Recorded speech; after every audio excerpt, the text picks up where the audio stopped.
Merci d'être sur la télévision. La barre pour le journal de ce jour, jeudi 8 mai 2025. Mesdames et messieurs, bonsoir et bienvenue à tout ça. Hajj 2025, tout est fin prêt pour l'acheminement des pèlerins nigériens en Terre Sainte. C'est juste une question d'2 heures. En tout cas, du côté du commissariat à l'organisation du Hajj et de la Omra Koho, toutes les dispositions ont été prises pour convoyer les pèlerins nigériens dans de bonnes conditions. La première vague de pèlerins va quitter Niamey dans les heures qui suivent. Reportage Ismaël Moumouni et Nasser Seydou.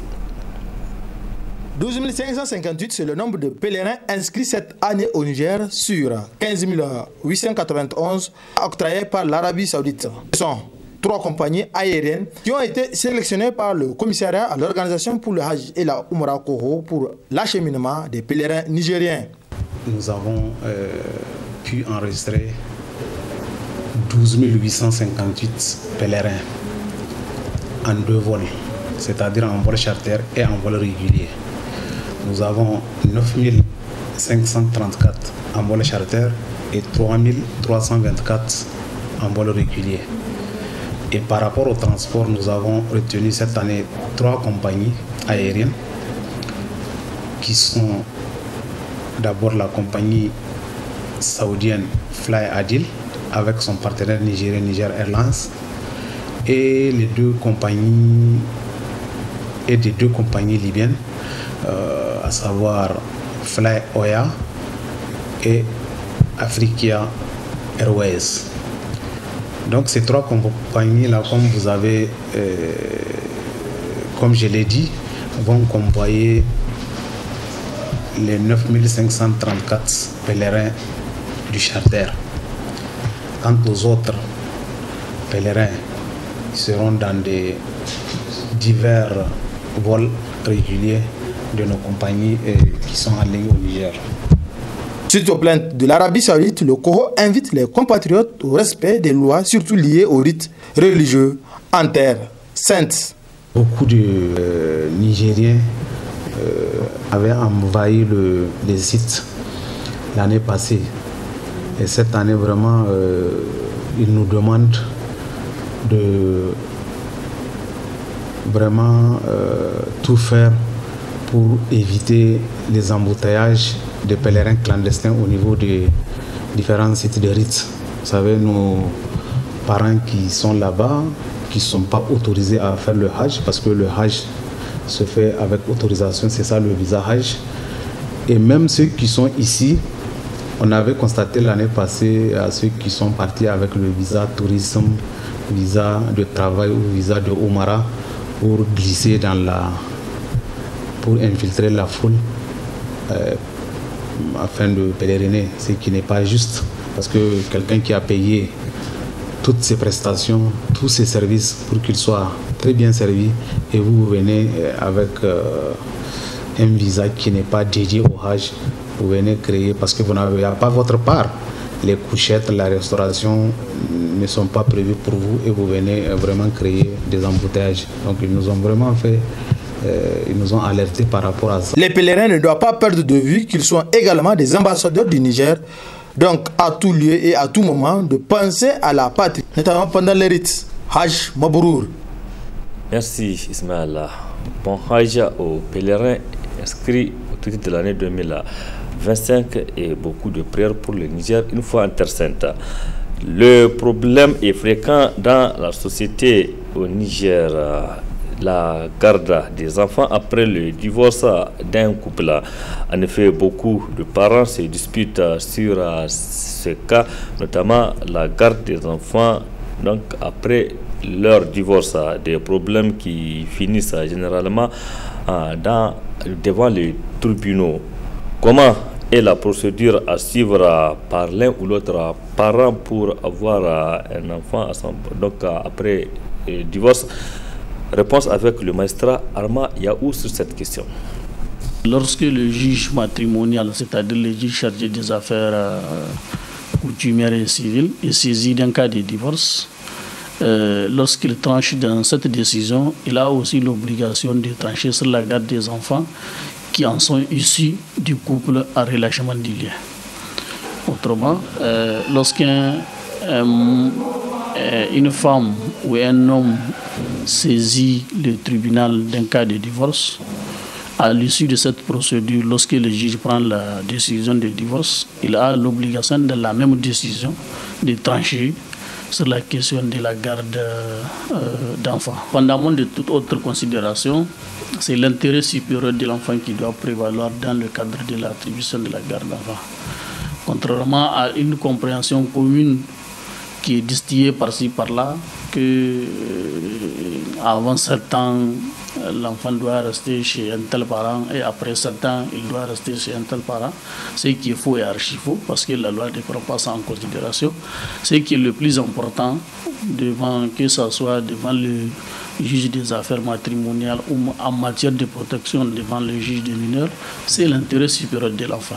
C'est ça le guide suprême, si on peut dire, de toute décision concernant un enfant. Maintenant, la procédure, elle est décrite comment? Lorsque l'un des parents introduit une requête au fin de la garde d'enfant, si c'est une demande principale, c'est-à-dire qui n'est pas en lien avec le divorce, ou bien déjà que le divorce a été constaté dans un acte de certificat de constat de répudiation, il doit justifier des conditions essentielles pour avoir cette garde. Et ces conditions se tournent autour de conditions générales de la bonne moralité, de la bonne situation matérielle, sanitaire et de la bonne condition éducative. Lorsqu'il arrive à convaincre le juge qu'il a à lui de conditions d'assurer ces conditions à l'enfant querellé, il peut avoir la garde de l'enfant. Mais bien avant d'arriver à la prise de décision, le juge a toujours l'obligation soit de mener une enquête sociale lui-même ou de diligenter cette enquête sociale via un service spécial qu'on appelle généralement le service social chargé d'élaborer ou chargé de mener des enquêtes sociales dans ce genre de procédure. Donc l'enquête sociale permettra de déterminer si l'un des parents réunit les conditions à même d'avoir la garde d'enfant. Ça aide les juges dans la décision future à prendre.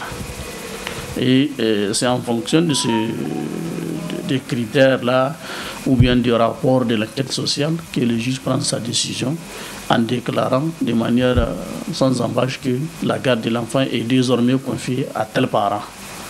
Mais même lorsque la garde de l'enfant est confiée à un des parents, la même décision, le juge a l'obligation de prévoir ce qu'on appelle le droit de visite et d'hébergement à l'autre parent qui n'a pas eu la garde d'enfant. Le droit de visite et d'hébergement, c'est un droit prévu pour éviter le relâchement du lien de parenté entre le parent qui n'a pas eu la garde d'enfant et l'enfant objet de la garde d'enfant. C'était à l'instant le magistrat Arma Yaou sur la procédure à suivre pour garder un enfant par l'un ou l'autre parent après divorce. Autre aspect de cette édition, les femmes nigériennes se préparent pour célébrer la journée du 13 mai, une journée nationale donc, pour se rappeler des combats que les femmes nigériennes avaient menés dans les années 90 pour acquérir certains avantages. Les différentes organisations féminines sont donc dans les préparatifs pour commémorer cette journée. C'est l'exemple de la Congafen. Précision Nafisé Haya et Sadoudoumi. Commémorer le 13 mai de chaque année, la journée nationale de la femme nigérienne est célébrée en hommage à la marche historique du 13 mai 1991.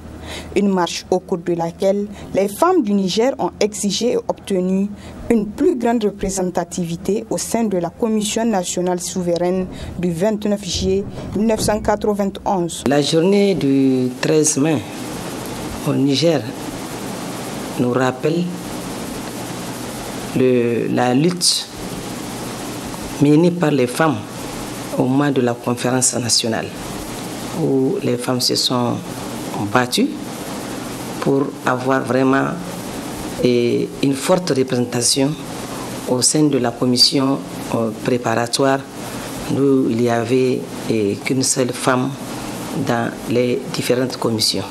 Donc ça nous rappelle vraiment l'effort que les femmes ont fourni pour pouvoir vraiment mettre une bonne assise dans la défense des droits de la femme en général. Chaque année, donc autour du ministère, chaque fois,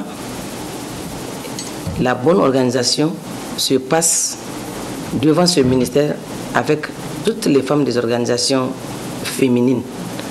Donc, en dehors de ça, les différentes structures aussi s'organisent autour de leur structure aussi pour pouvoir donc accompagner cette journée qui est très importante. Dans le cadre de la commémoration de cette journée, la coordination des ONG et associations féminines du Niger, Kongafen, n'est pas restée en marge. Au niveau de la Kongafen, nous avons créé un comité préparatoire, un comité d'organisation. Le comité a travaillé et nous avons dressé donc notre calendrier d'activités. Et autour de ce calendrier, nous avons programmé une semaine d'activisme, en prélude donc à la journée nationale. La semaine d'activisme, c'est autour de voir d'abord notre première activité, faire des campagnes de sensibilisation au niveau des écoles par rapport à la dépravation de mœurs et sur les violences basées sur le genre pour attirer l'attention des scolaires, des étudiants par rapport à cette thématique. Le deuxième volet, c'est autour d'une campagne digitale où nous avons fait des messages pour lutter contre ces violences et lutter contre les discriminations faites à l'égard de la femme et de la jeune fille. La troisième activité qui aura lieu donc à travers une journée phare le 12 mai, Inch'Allah, sous le haut patronage donc de la ministre de la Population, de l'Action sociale et de la solidarité nationale. Une journée avec le thème un dialogue intergénérationnel. Ce dialogue-là va animer donc des panels, 3 panels aussi, dans des thématiques différentes. C'est les jeunes et les membres de la Kongafen qui vont animer ces panels. Sur la question de la représentativité des femmes au Niger, la présidente de la Kongafen a salué les efforts des autorités. Cependant, beaucoup reste à faire, a-t-elle rappelé. C'est plus ou moins positif. Certes, les souhaits des femmes, c'est voir d'abord le respect de ce quota. Sinon, plus aller même vers la parité, mais beaucoup reste à faire pour nous. Nous avons mené une longue lutte pour pouvoir rehausser le quota, parce qu'avant, le quota était de 15% à 25% pour les postes électifs et de 25% à 30% pour les postes de nomination. Dieu merci, c'est bon dans l'ensemble, mais on ne va pas baisser les bras. La lutte va continuer pour qu'un beau jour, peut-être, on va se retrouver avec la parité au Niger, comme d'ailleurs dans beaucoup de pays. Quand vous prenez le Sénégal, ils sont déjà à la parité. Pourquoi pas au Niger? Pour rappel, la commémoration de la journée du 13 mai est couplée cette année avec la célébration du 30e anniversaire de la Kongafen, laquelle organisation a pour objectif principal offrir un cadre privilégié d'échange et de collaboration fructueuse entre les ONG et associations féminines de développement œuvrant pour la promotion de la femme et du genre au Niger. Merci Nafissa Yahya. Parlons du temps qu'il fait au Niger présentement. Il fait très chaud, une chaleur insupportable. C'est pourquoi il est conseillé à la population de consommer beaucoup d'eau pour éviter certaines conséquences liées à cette chaleur. En tout cas, c'est ce que vous allez voir dans ce reportage signé Assama Ousseidou et Nasser Seydou qui ont rencontré le nutritionniste qui conseille à la population de consommer beaucoup d'eau. Liquide naturel, inodore, incolore et transparent lorsqu'elle est pure, l'eau. Beaucoup consommée par les gens en cette période de forte chaleur, l'utilisation de l'eau est importante pour l'organisme. Notre organisme est constitué environ de 60 à 70% d'eau. Et pendant les périodes de chaleur, nous pouvons perdre une bonne partie de cette eau-là. Donc, ce qui naturellement va entraîner une déshydratation. Et laquelle déshydratation peut avoir plusieurs conséquences. On peut avoir, associé à cette déshydratation-là, on peut avoir des conséquences comme les vertiges. On peut avoir également d'autres conséquences, notamment des bouffées de chaleur. Et on peut avoir, à cause de la chaleur et de la déshydratation, une recrudescence de certaines maladies. Et c'est la raison pour laquelle, pendant les périodes de forte chaleur, chaleur, on a beaucoup de personnes âgées, notamment de plus de 100 ans, qui se retrouvent à l'hôpital parce que tout simplement, à cause de la chaleur, il y a beaucoup de petites maladies qui apparaissent. Donc, il est extrêmement important en cette période de chaleur-là de boire suffisamment d'eau et il faut boire autant d'eau que possible. Globalement, on dit qu'il faut consommer 3 litres d'eau par jour, mais on peut en consommer beaucoup plus, tout dépend cela dépend de chacun. Ce n'est pas n'importe quel type d'eau qu'il faut boire. Parce que souvent, quand nous, on parle de consommer de l'eau, les gens ont tendance à croire que c'est la même chose pour les autres boissons, notamment les boissons sucrées. Donc, ce n'est pas le cas parce que il est extrêmement important pendant les périodes de chaleur d'accorder la priorité à la consommation de l'eau et rien que l'eau. Sa commercialisation a le vent en poupe. Pendant cette période de forte chaleur, la demande est grande car les gens consomment beaucoup d'eau pour se désaltérer. La demande n'est pas la même que pendant le froid. Vraiment, les clients viennent s'approvisionner en eau.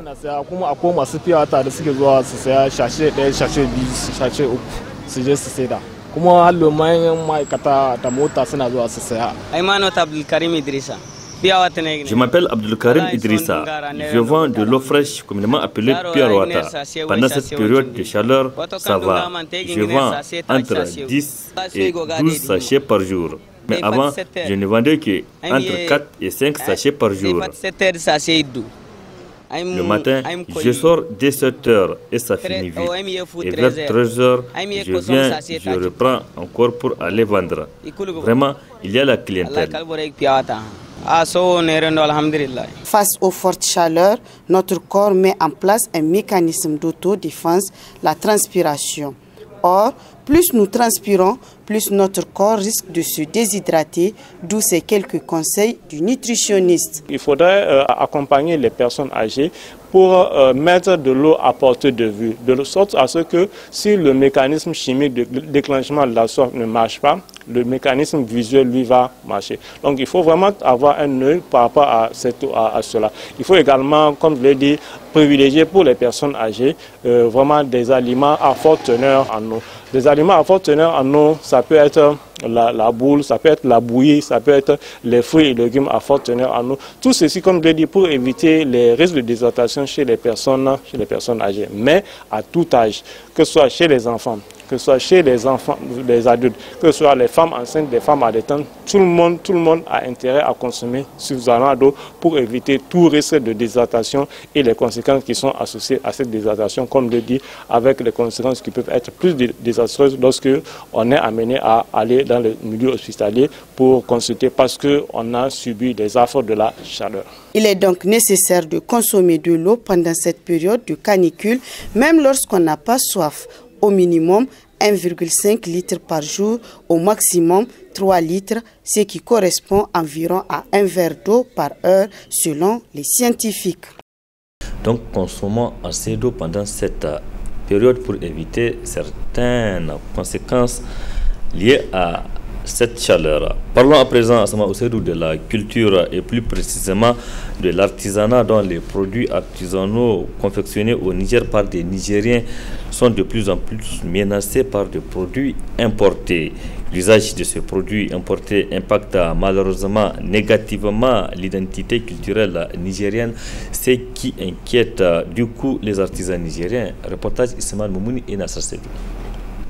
Régorgeant d'énormes potentialités, le Niger est un pays riche en patrimoine culturel. Les artisans réalisent des chefs-d'œuvre qui sont des identités du Niger. Cependant, force est de constater qu'avec le modernisme caractérisé par l'importation de la culture occidentale, l'abandon de l'usage des objets importants faisant partie de notre identité, comme en témoignent ces revendeurs d'objets traditionnels.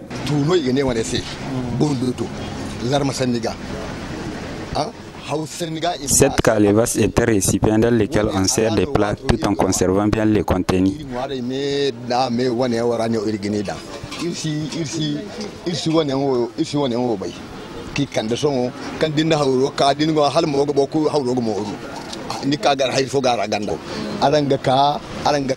Ces paniers servent à trier les grains de céréales.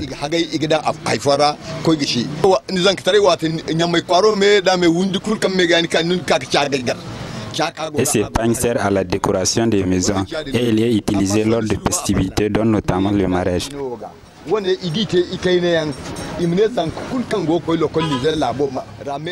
Ça aussi est un sac utilisé comme pour tout.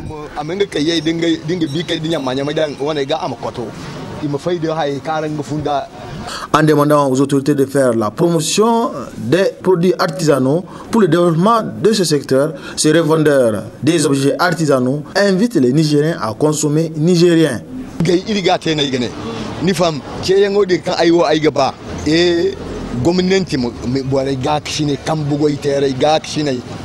Et ara an sare no gane sensibilisation im borey donendi haya hay parce que hay kuli bora donendi ndano im borey donendi nda hayo aran hayo ngchara wana ko kelko dona ilma gabu hal amato wati kan borey kan kokor kai diandin il bandedin ga ka gal ingay wo ne hinno igabay. Nous devons revenir à la source. Les autorités doivent accompagner les artisans pour valoriser ce secteur. Toutes les autres nations valorisent leur artisanat sauf au Niger, où la personne consomme étranger qu'un Nigérien. Ils s'empressent à acheter les produits venant.